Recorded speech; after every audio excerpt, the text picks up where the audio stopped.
రాజ్యాంగపరంగా ఒక కులము ఒక జాతి ఎవరన్నా కానీ చట్టపరంగా ఉభయ సభల యొక్క ఆమోదంతో పొందిన వాళ్ళని కాదంటే అది చట్టరీత్యా నేరం. మీరు దొంగల కిందకు వస్తారు. మీరు చట్టంలో పనిచేస్తున్న వాళ్ళు గారు. మిమ్మల్ని దొంగలు చెప్పేవాళ్ళతో మీ రాజకీయ లబ్ధి కొరకు ఏదో లంబాడీలా నువ్వు చెప్తే మాకేమైనా ఓట్లు పడతాయి మీ దగ్గర. ఇక్కడ ప్రాబ్లం ఏంటంటే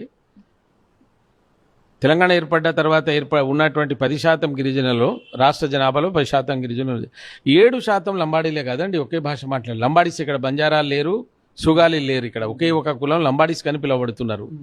ఈ లంబాడీస్గా పిలువబడేటువంటి కులము రాష్ట్రంలో 69 నియోజకవర్గాల్లో రాజకీయ నాయకుల తలరాత రాసేటువంటి శక్తి కలిగినటువంటి వాళ్ళు. మీరు ఉన్నది ఎంతమంది అయ్యా? 3%. అందులో రాజగోండ్లను తీసేయమని అనిల్ కే చందా కమిటీ సిఫారసు చేసింది ఉంది కదా.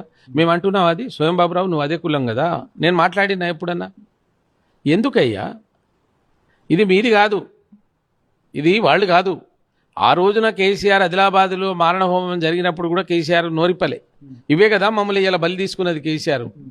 చదువుకున్న వాళ్ళం నేను పోయి చెప్పిన నీ దగ్గర ట్రైబల్ వెల్ఫేర్ మినిస్టర్ ఉంటాడు కూర్చోమను. అరే లంబాడీలు నిజంగానే దొంగచాటం వచ్చిండ్రు, వీళ్ళకు గిరిజన లక్షణాలు లేదంటే తీసేయమను. కానీ నువ్వు కాదు కదరా సన్యాసి మమ్మల్ని కలిపింది. ఆ కేసీఆర్ గారు కలపలే, ఇక్కడ ఈ ఇప్పుడు ఎవరు రేవంత్ రెడ్డి కలపలే. ఆనాడు నీ కాంగ్రెస్ పార్టీ కదా కలిపింది.